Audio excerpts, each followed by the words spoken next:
আপনার সত্যের সঙ্গী বরাক সত্য সংবাদ, সঠিক খবর, সুনির্দিষ্ট বিশ্লেষণ এবং বরাকের প্রতিটি মুহূর্তের খবর সব এক জায়গায়। প্রিয় শ্রোতা বন্ধুরা, বরাক সত্য সংবাদের পক্ষ থেকে আপনাদেরকে জানাই স্বাগতম। আজকের প্রধান খবরগুলি হচ্ছে: প্রধানমন্ত্রীর ৭৫তম জন্মদিন উপলক্ষে আজ থেকে সেবাহি সমর্পণ সেবা সপ্তাহ উপলক্ষে জেলায় জেলায় প্রশাসনের উদ্যোগে মেগা রক্তদান শিবির। ভারী বৃষ্টিপাতের কারণে আবহাওয়া দপ্তরের সতর্কতা জারি। রাজ্য জুড়ে উৎসাহ উদ্দীপনার মধ্য দিয়ে বিশ্বকর্মা পূজা পালিত হচ্ছে। এবারে বিস্তারিত খবর। আসাম সরকারের গৃহ ও নগর উন্নয়ন দপ্তরের মন্ত্রী জয়ন্ত মল্ল বড়ুয়া আজ গুয়াহাটির বলিষ্ঠ মন্দির প্রাঙ্গণে প্রধানমন্ত্রী নরেন্দ্র মোদীর জন্মদিন উপলক্ষে আয়োজিত স্বচ্ছতা ই সেবা আৰু সেবাই সমর্পণ ২০২৫ শীর্ষক রাজ্যিক কর্মসূচির শুভারম্ভ করেন। গুয়াহাটি পৌর নিগমের আয়োজনে এবং স্বচ্ছ ভারত গ্রামীণ ও নগরের সহযোগিতায় অনুষ্ঠিত এই অনুষ্ঠানে বক্তব্য রাখতে গিয়ে মন্ত্রী বড়ুয়া বলেন, প্রধানমন্ত্রী নরেন্দ্র মোদী দায়িত্ব গ্রহণ করার পর থেকেই পরিচ্ছন্নতার উপর বিশেষ গুরুত্ব দিয়ে আসছেন। সেই সূত্রে তিনি প্রতি বছর রাজ্যগুলিতে স্বচ্ছতা ই সেবা কর্মসূচি পালনের আহ্বান জানিয়ে আসছেন।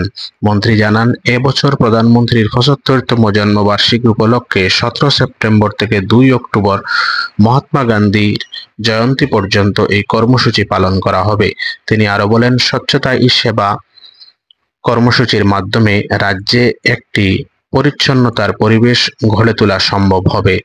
ভাষণ প্রসঙ্গে মন্ত্রী উল্লেখ করেন, প্রধানমন্ত্রীর জন্মদিন উপলক্ষে আজ রাজ্যের বিভিন্ন প্রান্তে রক্তদান শিবির অনুষ্ঠিত হচ্ছে। আগামীকাল রাজ্যের প্রতিটি বিধানসভা কেন্দ্রে মেগা স্বাস্থ্য শিবিরের আয়োজন করা হবে, যেখানে বিশেষজ্ঞ চিকিৎসকদের মাধ্যমে সাধারণ মানুষের স্বাস্থ্য পরীক্ষা করানো হবে। তিনি আরো জানান, ২২ সেপ্টেম্বর উদীয়মান লেখকদের আর্থিক সহায়তা প্রদান করা হবে। ২৩ সেপ্টেম্বর বিভিন্ন প্রতিষ্ঠানকে মাটির পাট্টা দেওয়া হবে। উদ্বোধনী অনুষ্ঠানে এর আগে মন্ত্রী জয়ন্ত মল্ল বড়ুয়া এক বৃক্ষরোপণ কর্মসূচিতে অংশ নেন। আজকের এই অনুষ্ঠানে বিধায়ক অতুল বরা, গুয়াহাটি পৌর নিগমের মেয়র মৃগেন শরণিয়া এবং বিভিন্ন সংশ্লিষ্ট বিভাগের কর্মকর্তারা উপস্থিত ছিলেন। প্রধানমন্ত্রীর ৭৫তম জন্মদিন উপলক্ষে আজ কাছাড় জেলায় সেবাহি সমর্পণ সপ্তাহ উদযাপন করা হয়েছে।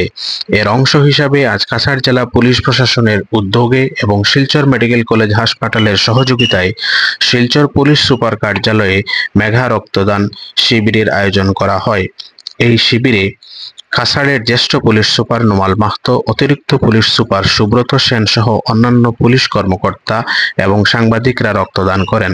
৫০ জনেরও বেশি রক্তদাতা উৎসাহের সঙ্গে রক্তদান করেছেন। রক্তদান শিবির উদ্বোধনী অনুষ্ঠানে উপস্থিত ছিলেন কাছাড় জেলা কমিশনার মৃদুল যাদব, দক্ষিণ আসাম রেঞ্জের ডিআইজি কঙ্কন জ্যোতি শইকিয়া এবং শিলচর মেডিকেল কলেজ হাসপাতালের ব্লাড ব্যাংকের কর্মীরা।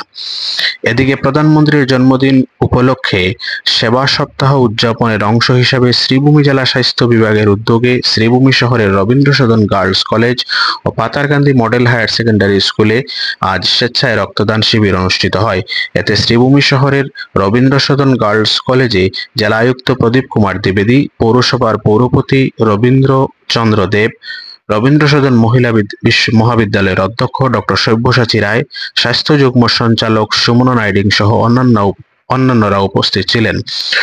অনুষ্ঠানে অংশ নিয়ে জেলা আয়ুক্ত প্রদীপ কুমার দ্বিবেদী বলেন, রক্তদান মানে জীবনদান। স্বেচ্ছায় রক্তদান অনেক জীবন বাঁচাতে সাহায্য করে। তিনি বলেন, রক্তদান একটি মহৎ ও পরোপকারী কাজ যা মানবতা বাড়ায়। শিবিরে জেলা বিজেপি সভাপতি সঞ্জীব বণিক সহ প্রায় ১০০ জন যুবক যুবতী ও ছাত্রছাত্রীরা স্বেচ্ছায় রক্তদান করেন।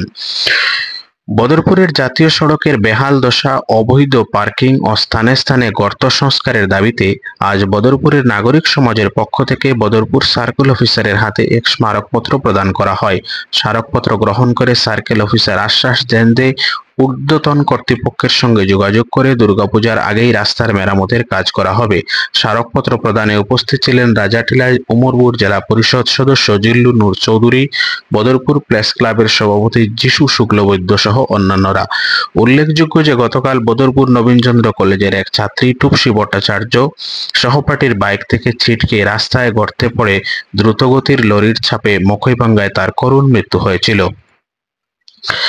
সেবাহি সমর্পণ কর্মসূচির অংশ হিসাবে আজ বিশ্বনাথ জেলার মুনাবাড়ি চা বাগানে জেলা প্রশাসন ও স্বাস্থ্য বিভাগের উদ্যোগে এক স্বেচ্ছাসেবী রক্তদান শিবির অনুষ্ঠিত হয়েছে।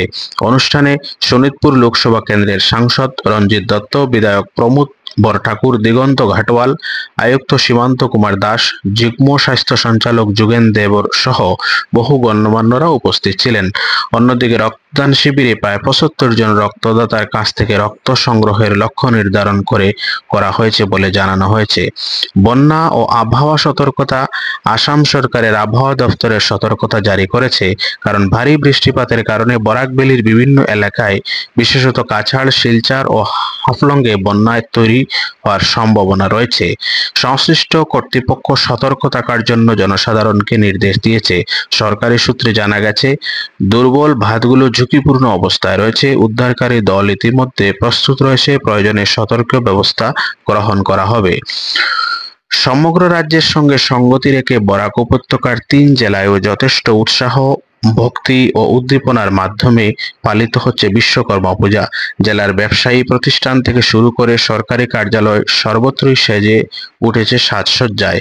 এদিকে শ্রীভূমি শহরের শহর উন্নয়ন বোর্ডের কার্যালয়, জনস্বাস্থ্য বিভাগের কার্যালয়, যুগ্ম সঞ্চালক কার্যালয়ে সাড়ম্বরে পালিত হচ্ছে দেবী শিল্পী বিশ্বকর্মার পূজা।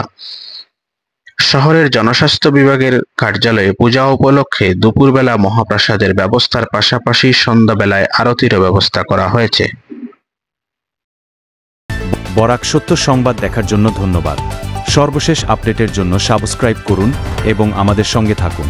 বরাক সত্য সংবাদ, খবরের সত্যিই ঠিকানা।